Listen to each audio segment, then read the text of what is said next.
এই যে রাজশাহী জাদুঘর। আসসালামু আলাইকুম এটা প্রিয় কোন দর্শক। জাদুঘর মামা এটা?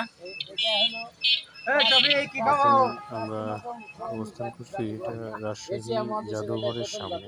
ও এশিয়া মহাদেশের প্রথম জাদুঘর এটা? আগেকার বিল্ডিং, পরে সংস্কারের আচ্ছা, মাধ্যমে এটা এটা কিসের মোড় বলে? নবায়ন করা জাদুঘরের মোড়? হয়েছে। জাদুঘরের মোড় এখানে অবস্থিত।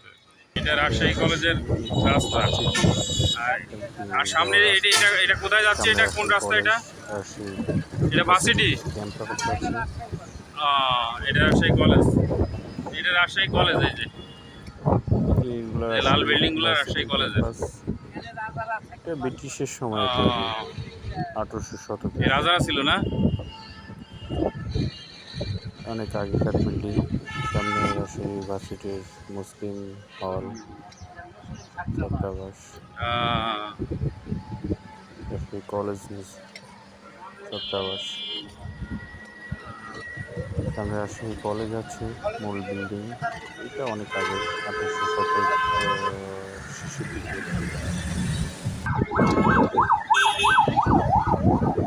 ছাত্রাবাস আছে, ছাত্রাবাস না, এখন বন্ধ আছে শুক্রবার। এই রাজশাহী কলেজ সময়, ব্রিটিশ সময়ের 1873 সবগুলাই।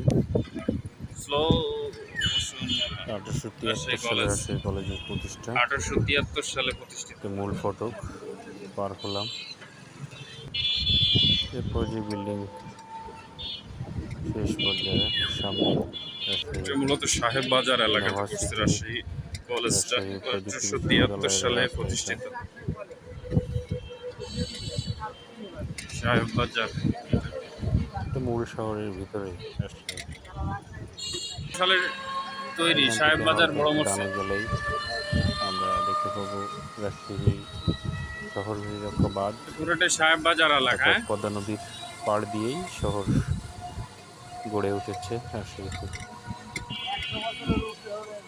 রাজশাহী সিটিটা অনেক সুন্দর, অনেক গুছানো। আমার সুপার মার্কেট না, 100 বছরের বেশি রাস্তা ডিভাইডেড, রাস্তার শোভাবর্ধনের জন্য লাইট।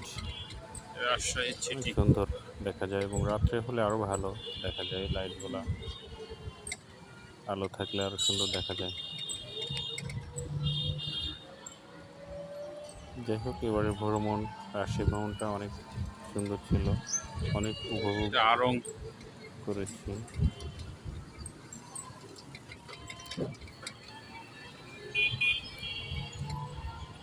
আড়ংয়ের একটা শোরুম দেখতে পাচ্ছেন, সামনে যমুনা ইলেকট্রনিক্সের একটা শোরুম।